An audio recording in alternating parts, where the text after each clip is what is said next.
welcome to another solo edition of Inappropriate Earl, episode number 80, if I am not mistaken, which is fitting because the 80s are my favorite decade. So hopefully you like this one. This will be kind of a quick one, pro wrestling related, because little Monday Night Raw preview, or at least Sting's participation in it, and then a breaking news story in the world of pro wrestling. But if you saw Monday Night Raw last night, you saw my favorite wrestler, at least my favorite living wrestler, Sting. Yeah, favorite living wrestler over 55, Sting. I mean, that really narrows the field down. Open up Monday Night Raw, which I think is the first time ever. And he gave kind of a weird opening speech praising Triple H, but at the same time setting up his match at Night of Champions with Seth Rollins. He then proceeded to come on at the end of Raw, the last 5 minutes, which is basically what I watch nowadays. I watch the opening 10 minutes and the closing 5 or so 10 minutes. All the stuff in between, I mean, is awful for the most part. Some good matches every now and then, but it's really awful that, 2 hours and 45 minutes in between the two segments that I watch. Sting came out with John Cena, and they set it up where at Night of Champions, Seth Rollins has to defend both belts, the United States Heavyweight Championship and the WWE Championship. Probably a number of ways they can go here. Maybe he retains the belt against Cena and loses the belt, setting up I'm assuming would be an incredibly short run by Sting. I mean, let's be honest with you. It's not incredibly believable that a 56, 57-year-old dude can fend off the Brock Lesnar's, the Rollins, the Roman Reigns of the WWE world. I mean, like I've said on previous episodes discussing wrestling, yes, I know it's scripted. I know it's quote-unquote fake, but I still like the storylines to sync up, and it's just not very believable that Sting could go on a few-month run here. I think this is all setting up his WrestleMania 32 match with The Undertaker. I'm assuming Sting will beat Seth Rollins, although I assumed Sting would beat Triple H at WrestleMania last year. I mean, I never thought that I would see Sting losing his debut WWE match, especially against Triple H, because it made no sense. But I won't bore you with that topic, which I've discussed on numerous Inappropriate Earls and Piper's Pit podcast. And excuse me.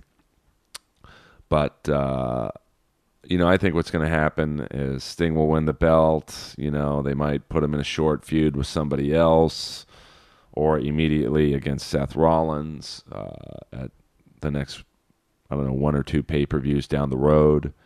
And Sting is defending his championship, which on one hand would be pretty cool because he would be the only person to hold WCW, WWE, and TNA belts. But I'm guessing The Undertaker interferes in his match, costing him the title, and then it sets up a nice storyline for the two of them to feud right on to WrestleMania, which I think everyone would assume that would be the final match for both. The Undertaker is rumored to have collapsed after his match with Brock Lesnar at SummerSlam. And I kind of find that believable, to be honest with you, because he took some serious bumps from Brock Lesnar. And even if you're young and have very little wear and tear on your body, which is the exact opposite description of The Undertaker, you're going to be hurting. So I'm not sure of The Undertaker's physical condition. I mean, Sting, at least visually, appears to be looking very good. Although I do find it a little odd that they still have him wearing the T-shirt. He's not once appeared showing any of his upper body skin-wise. Sometimes he would wear that high singlet, and so far no skin for Sting except his forearms. But I will give the WWE this. I've been their biggest critic with how they portrayed Sting, but the hair last night looking good. I mean, it shaved 10 years off of, he looked like he was in his 40s, and the makeup was on point. It looked good, and that's what I've been saying all along. I mean, if you give this guy a decent haircut and make sure the top makeup person backstage is doing their job, he looks good, and physically he looks great.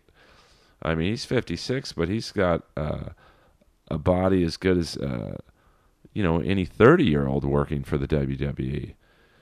So it's and if you watched Monday Night Raw last week, Seth Rollins, I think it'll be a good match because he proved just in their very limited interaction last week at the end of Monday Night Raw that he'll bump for Sting, and he'll bump hard. He might actually almost over bump because like I said, you want a little believability.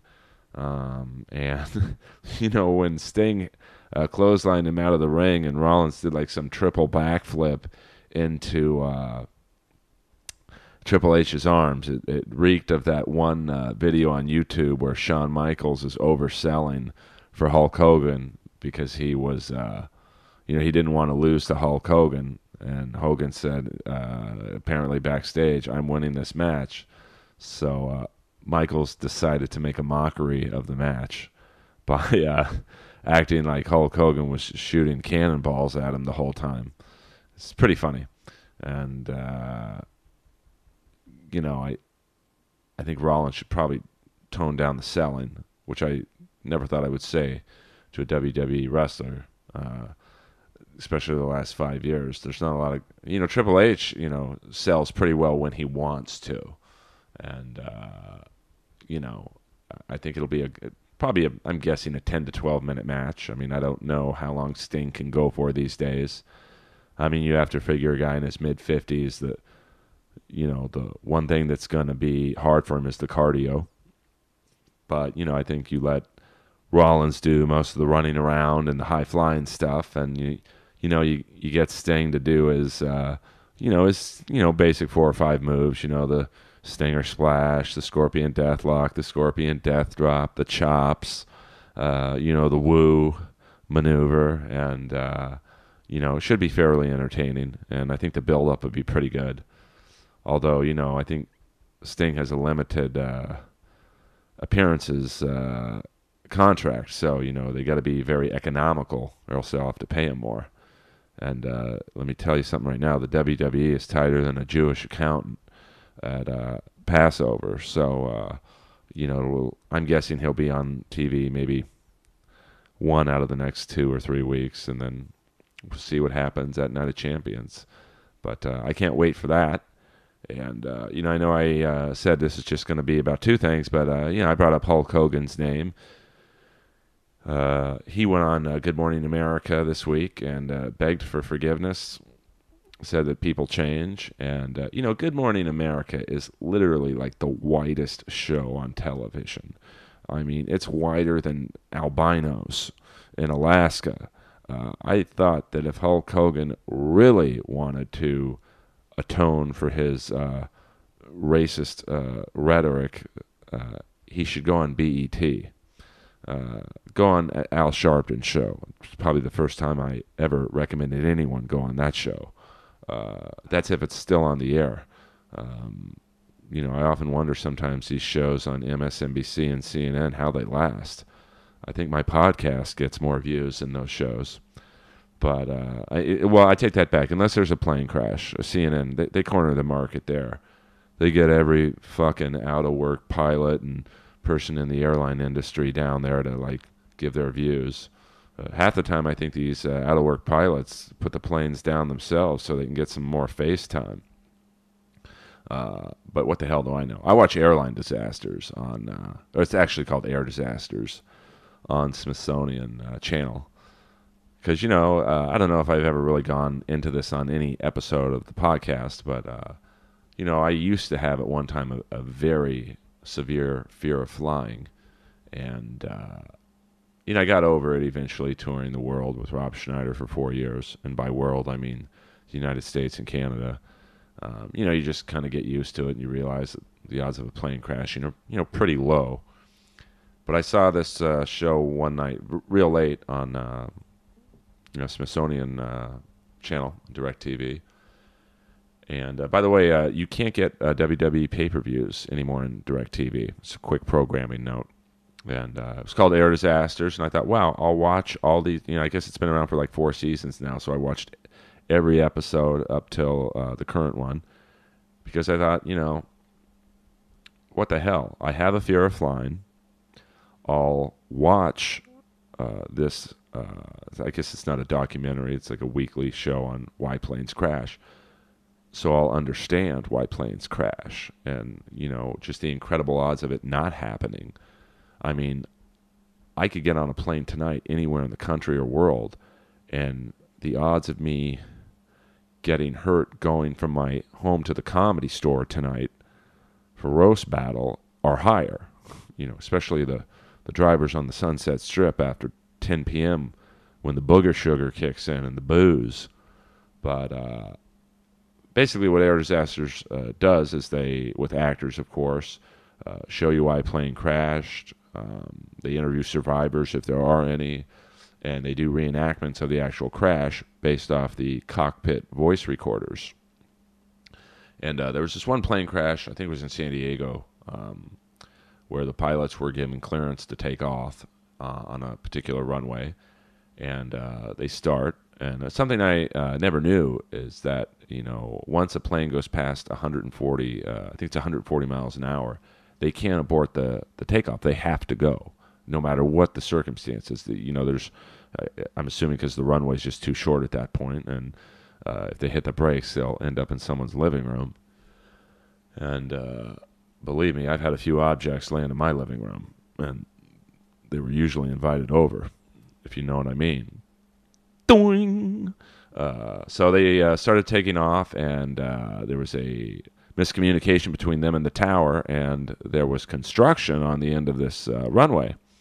So they, of course, had gotten over 140 miles an hour. They see like a dump truck at the end of where they were supposed to take off.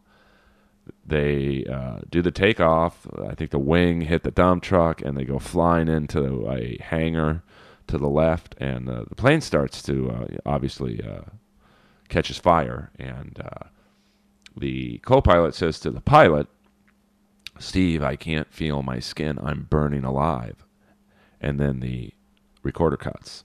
Now, of course, on the show, they just had the actors and reenacting based off the transcripts of the voice recorder. But this was such a frightening crash that I thought, Jesus Christ, I got to go on YouTube and find the actual cockpit voice recording of this particular crash. So, of course, in about 3 minutes, I find it. I listen to it, and it's horrible. I mean, you hear the co-pilot say to the pilot, "I'm burning up. I can't feel my skin," and then just an ominous silence. And the great thing about any YouTube videos is that first comment. And I recommend to anyone who is extremely confident, put whatever you're best at, make a 5-minute video of it, and put it on YouTube, and just read the first comment. Because the first comment on this airline crash video was one guy saying one word, "pussies." And then the second comment was a guy calling the first guy a faggot. And, it's just like, wow, that's crazy, man. So I certainly didn't think I was going to talk about that show on a wrestling podcast, but that's the beauty of Inappropriate Earl. Whether I have a guest or it's just me, I just kind of hit record, and we hit wherever we hit. And we'll get back to pro wrestling. Breaking news today, September 1st. By the way, my birthday is September 17th. I'll be 47 years old. My PayPal account is eskakel@aol.com if you want to send Daddy some cash. I'm just kidding. I mean, I'm half kidding because I am Jewish. So if someone sent me that, some scratch, you're not going to be getting a refund. Trust me on that one. But Jimmy Superfly Snuka has been arrested and charged in the 1983 death of his girlfriend in Lehigh County, Pennsylvania. And this is crazy, man, because Snuka's like 72 years old. He was arrested at his home in Jersey, and the bail has been set at $100,000. Now, I don't know if Snuka's been smart with his money or not, but I'm assuming a wrestler from the 70s and 80s and his 70s is not very good with his money. And, it's a fascinating case. His girlfriend died in early May of 1983, and Snuka was in Allentown, Pennsylvania, at the fairgrounds, filming or taping a WWF, now WWE show, and he went back to his hotel room after the show, and this is where it gets murky. His 23-year-old girlfriend had suffered more than 24 cuts and bruises to her head, ear, chin, arms, hands, back, buttocks, legs, and feet. And the injuries, according to the coroner, were indicative of force from a stationary object. Now, let me get this rumor out of the way real fast right now. The stationary object was not a coconut. So let's get that out of the way. Snuka was basically the only person of interest in the case. He was never charged, but he didn't really help himself by telling a couple people that he had shoved her and she had fallen. But then he changed his story, and it got wacky. And the cops in about June of '83 dismissed it as a cold case, and 30 years later, here we are. And I mean, the girl's family, I think, is the main reason that the case was reopened. They kept on the cops, and it's going to be interesting. Snuka is now suffering from stomach cancer, so I'm sure the health care in prison isn't exactly the best. I'm amazed that a pro wrestler could live from the 80s into his 70s. I mean, but, I'm sure the WWE will, distance themselves from Jimmy Snuka, much like they did Chris Benoit. I mean, Snuka only killed one person. Benoit killed three. So who knows? Maybe they'll give Snuka a promotion. I mean, this is the wacky world of pro wrestling, baby. So, it's going to, be awkward. And, I'm sure Snuka will be comfortable in prison. I'm sure they'll keep him out of general population. That's for sure. I mean, he's obviously capable of jumping off a prison cell. But I think the fighting in prison is a little more real in wrestling. So, who the hell knows? So that's like the late breaking news from the world of pro wrestling, and I'm kind of excited. There's a big UFC card, September 5th, this Saturday. Not really excited for Demetrius Johnson and Dotson. Yeah, I don't like those little guys fighting. I'm actually more into the heavyweight fight. Andre the Pitbull Arlovsky against Frank Mir, with heavy rumors coming today. Late breaking MMA news that the legendary Fedor Emelianenko has signed with the UFC.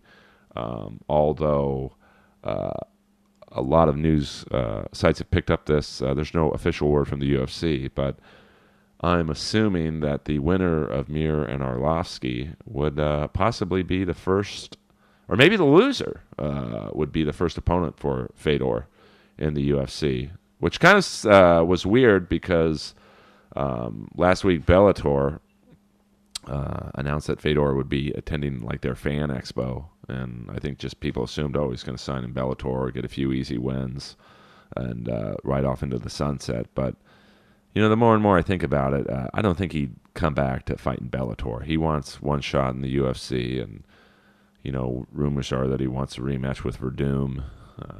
Maybe Bigfoot Silva. I don't know. I mean, it's the UFC's kind of in a, I'll give Dana White this. They don't really give guys too many easy fights. I mean, when Brock Lesnar came in, it was all right. You want to be in the UFC, you're going to fight the best guys right off the gate. So I don't know really who they should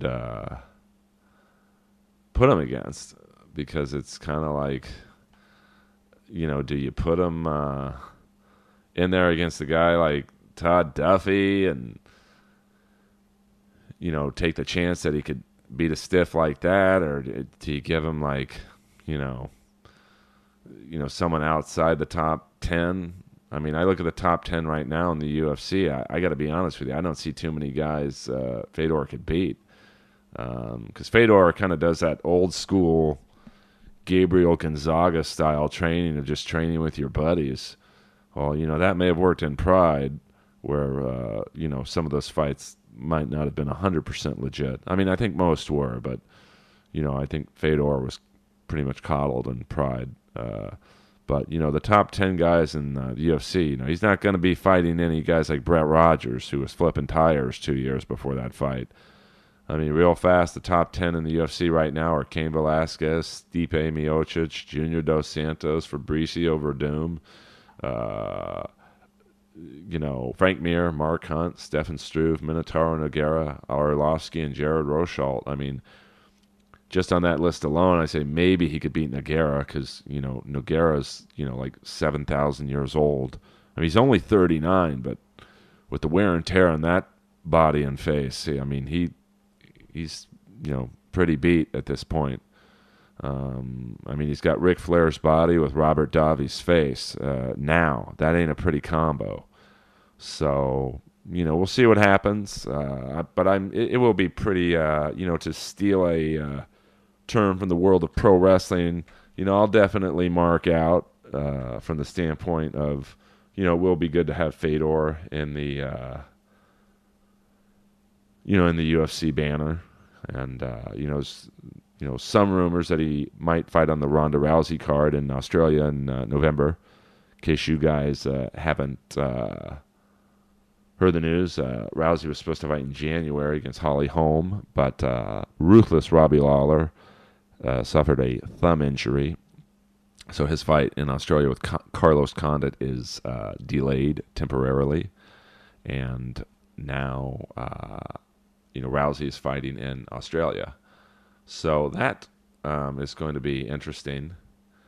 Maybe Fedor could fight in Australia, but I would think that they would, hold off on, Fedor. Either he would fight, in Russia, Japan, where he's huge, or maybe New York, if that. That would be huge if you had like John Jones return, Fedor's return, maybe Rousey.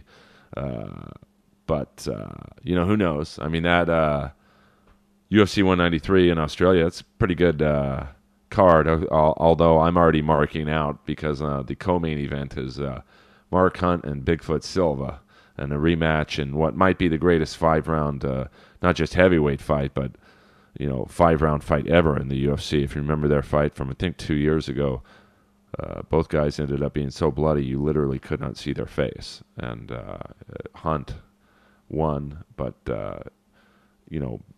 Bigfoot's kind of like the new gatekeeper.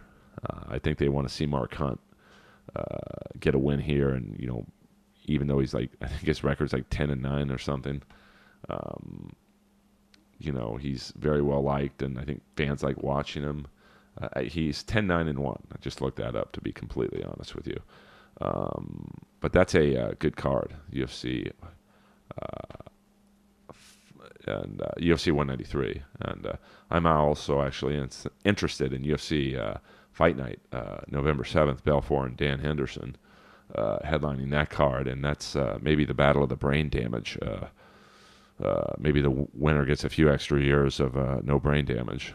And Glover Teixeira and Patrick Cummings on that card too. And the third card on the main event is Fabricio Maldonado, who I love. I mean, that guy can take punishment like nobody's business. And I know this isn't a UFC show. I mean, there's many, many better shows that cover the UFC than Inappropriate Earl, but I thought I'd get into it a little bit here, extend it so you guys have at least like a half hour to listen to. And other than that, I think that's pretty much it. And by the way, I get a lot of people tweeting me, asking me about the lead investigators in the Superfly Snuka case. It's not the Big Boss Man and the Mountie, although I think the WWE would probably prefer them investigating it than real cops. You know how they like those cover-ups in the WWE, you know. My favorite was, after the Benoit incident, they do this tribute to him on Monday Night Raw, and then it comes out, what really happened, and then it's just, just a complete erasing of his history, and rightfully so.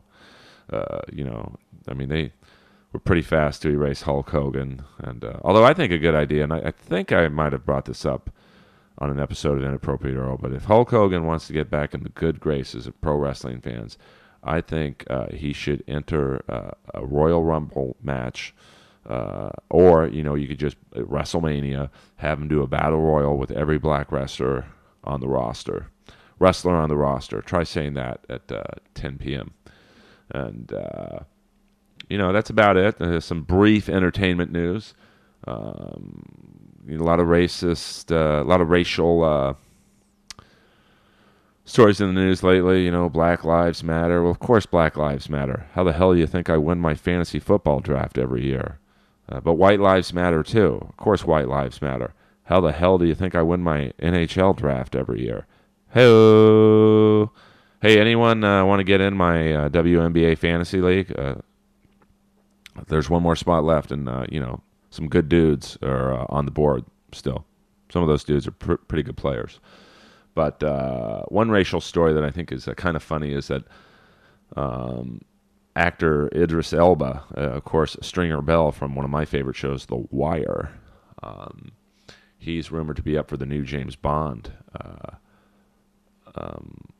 role after Daniel Craig leaves, and it's causing controversy with the new James Bond author who said that Mr. Elba might be too street for the role. And, I don't know. I would think, he's a great actor, white or black. He's a good actor. I don't know if I'll be able to get the vision of him being Stringer Bell out of my head. Maybe they can go with Isaiah Whitlock Jr., Senator Clay Davis from The Wire. Can you imagine him? I'll take a vodka martini, shaken not stirred. Shit.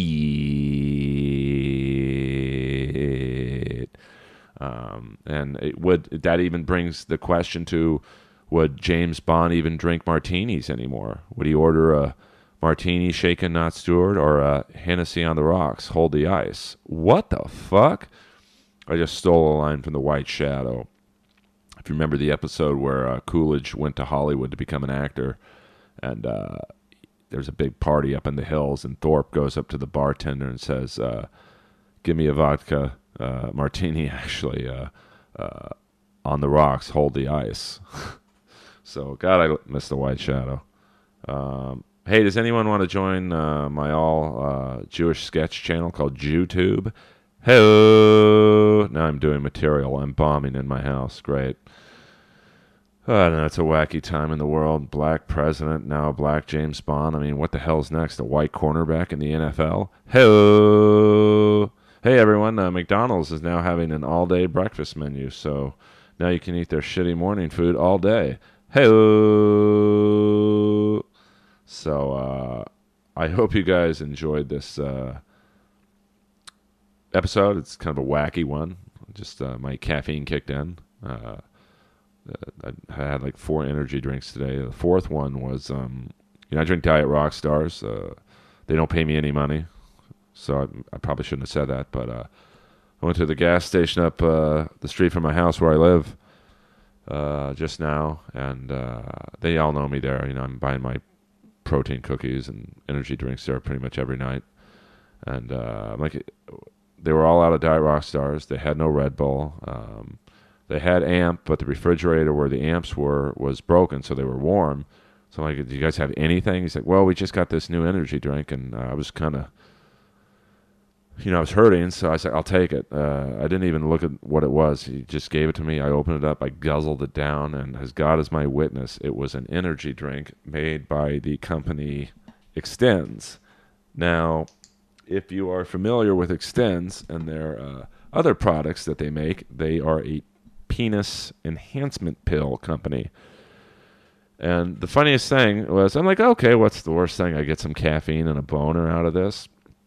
But then as I was finishing the rest of it, I noticed they had like a little Surgeon General's warning on the bottom of the can that said, do not drink if pregnant. And I thought to myself, Jesus Christ, if you're a woman and you're pregnant and you have a dick, then low energy is the least of your problems, my friend. Hello. By the way, just some very quick thoughts on, as many of you know, I'm a huge Pittsburgh Steelers fan. And I grew up in Los Angeles, and so a lot of people are like, well, Earl, how did you grow up to be a Pittsburgh Steelers fan? Because in the 70s, it was like, I think most of America was either a Dallas Cowboys fan or a Pittsburgh Steelers fan, or possibly an Oakland Raiders fan. And I've never really told this story before, but my father was friends with the original owner of the Pittsburgh Steelers. They were very good friends, Art Rooney Sr., and in my very early youth, I would say, from the age of 6 to like 12, when the Steelers won 4 Super Bowls out of 6, Mr. Rooney would send me a game-used Super Bowl ball, all 4 times the Steelers won the Super Bowl, autographed by the whole team.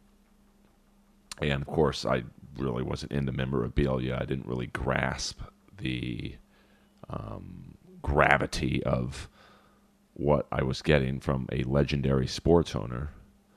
The Pittsburgh Steelers are a model franchise for the most part, although I don't think they're quite the model franchise they portray themselves to be.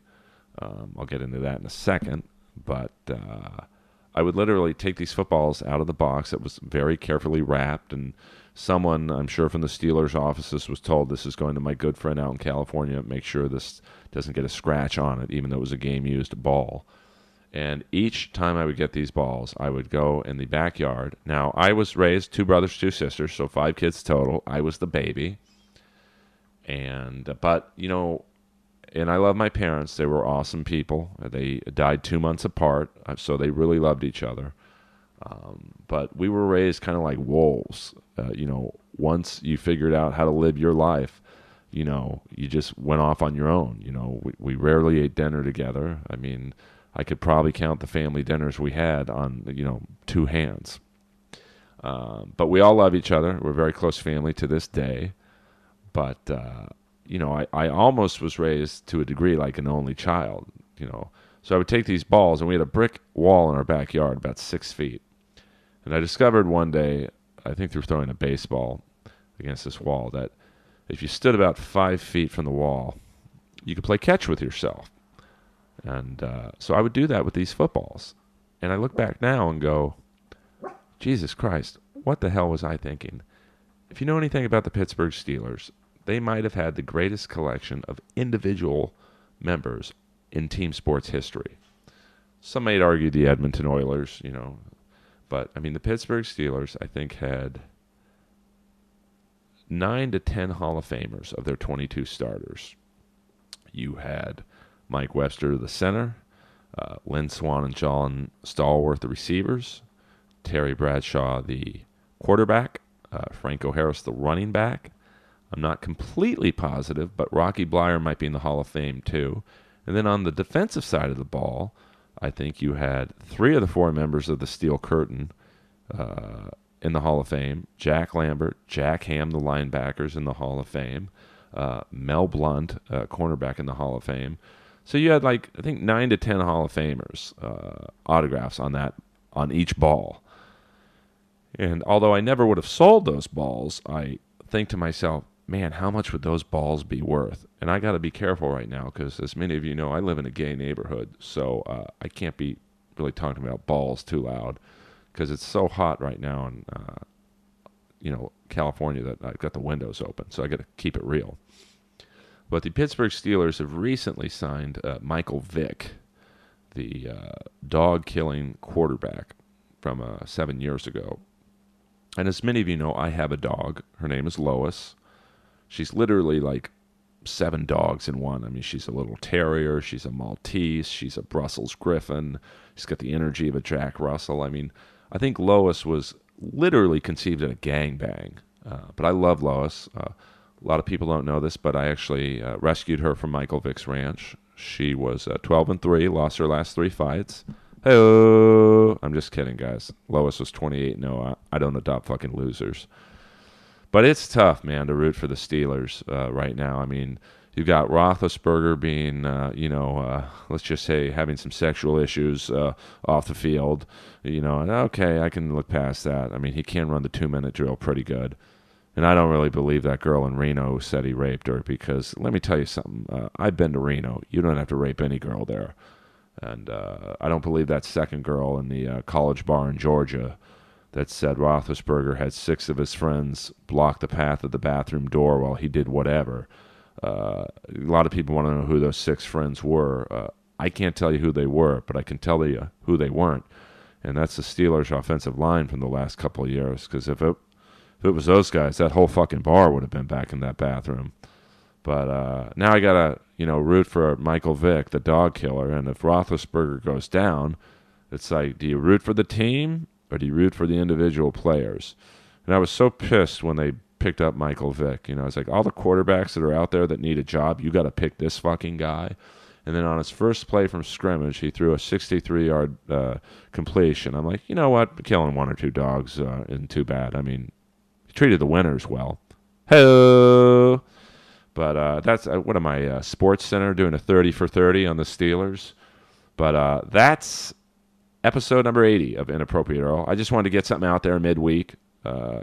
Some of my individual podcasts where I don't have guests seem to be quite popular and do almost as well as the ones where I've guests.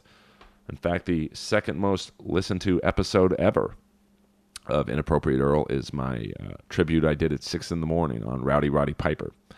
And so I do appreciate you guys supporting the podcast. We're on iTunes and SoundCloud. And I do it for you guys.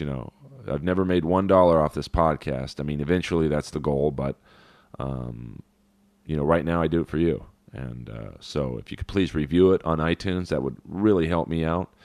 Leave some compliments or bad things on SoundCloud. I leave everything up, good or bad. Never taken a bad review down. If you go on my YouTube videos, if you look up on YouTube, Earl Skakel opening up for Jeff Ross at the Irvine Improv, you'll see some pretty tough comments I did not take down. Complete honesty in the world of Inappropriate Earl. So, guys, thank you very much. We'll have a guest next week. And who knows, I might do a solo show as well. So you guys are the best. I'm off to the Comedy Store to do Roast Battle, do my House Hater character. And I will see you guys real soon. Follow me at Earl Skakel on Facebook, Twitter, Instagram. I'm just Earl Skakel, EarlSkakel. See ya!